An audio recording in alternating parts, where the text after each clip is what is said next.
పట్టభద్రుల ఎమ్మెల్సీ ఉప ఎన్నిక ప్రచారం పీక్ స్టేజ్ కు చేరింది. ప్రచారానికి మరో 2 రోజులే గడువు ఉంది. దీంతో ప్రధాన పార్టీల అభ్యర్థులు, నేతలు పోటాపోటీగా ప్రచారం చేస్తున్నారు.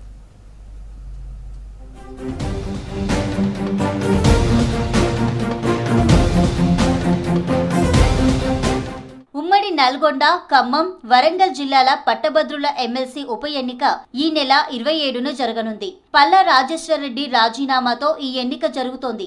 ఈ నెల 25 సాయంత్రంతో ప్రచారం గడువు ముగియనుంది. ఇక ఇవాళ రేపే సమయం మిగిలి ఉండడంతో ప్రధాన పార్టీల నేతలతో పాటు అభ్యర్థులు పోటాపోటీగా ప్రచారం చేస్తున్నారు. కాంగ్రెస్ పార్టీ ఎమ్మెల్సీ ఉప ఎన్నికను సవాల్గా తీసుకుంది. అభ్యర్థి తీన్మార్ మల్లన్నను భారీ మెజార్టీతో గెలిపించాలని PCC chief CM Revanth Reddy Congress నేతలకు దిశానిర్దేశం చేశారు.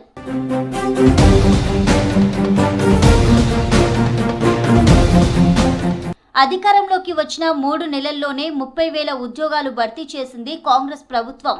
టీఎస్పీఎస్సీ ప్రక్షాళన, కొత్త నోటిఫికేషన్లు, మెగా డిఎస్సీ, అదనంగా మరో 60 గ్రూప్ 1 పోస్టులను పెంచి గ్రూప్ 1 రీ నోటిఫికేషన్ ఇచ్చిన విషయాలను ప్రచారం చేస్తున్నారు కాంగ్రెస్ నేతలు. గత 10 ఏళ్లలో బీఆర్ఎస్ నిరుద్యోగ సమస్యలను పట్టించుకోలేదని, ఉద్యోగాల భర్తీ చేయలేదని చెబుతున్నారు. ఏడాదిలో 2 లక్షల ఉద్యోగాలను భర్తీ చేస్తామంటూ క్యాంపెయిన్ చేస్తున్నారు కాంగ్రెస్ నేతలు.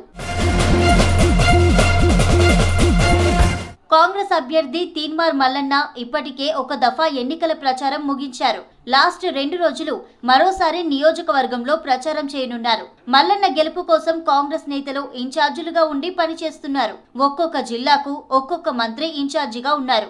అసెంబ్లీ నియోజకవర్గాలకు ఎమ్మెల్యేలు, పీసీసీ నేతలు కోఆర్డినేటర్లుగా ఉన్నారు. వీళ్లంతా ప్రచారానికి ఫినిషింగ్ టచ్ ఇచ్చేలా ప్రణాళిక చేస్తున్నారు. ఇక ఈ నెల 27న పోలింగ్, వచ్చే నెల 5న కౌంటింగ్ జరగనుంది.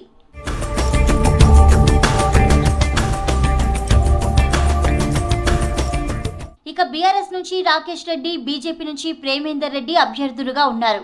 వీరితో పాటు 52 మంది బరిలో ఉన్నారు. కాంగ్రెస్ అభ్యర్థి తీన్మార్ మల్లన్నకు తెలంగాణ జనసమితి, సిపిఐ, సిపిఎం మద్దతు తెలిపాయి. బీఆర్ఎస్ అభ్యర్థి రాకేష్ రెడ్డికి సొంత పార్టీల నేతల సపోర్ట్ సరిగా లేదని తెలుస్తోంది. ఇక బీజేపీ అభ్యర్థి ప్రేమేందర్ రెడ్డి బలమైన నేత కాకపోవడంతో మల్లన్న గెలుపు ఖాయమంటున్నారు హస్తం నేతలు. 3 జిల్లాల్లో 4,61,806 మంది గ్రాడ్యుయేట్ ఓటర్లున్నారు.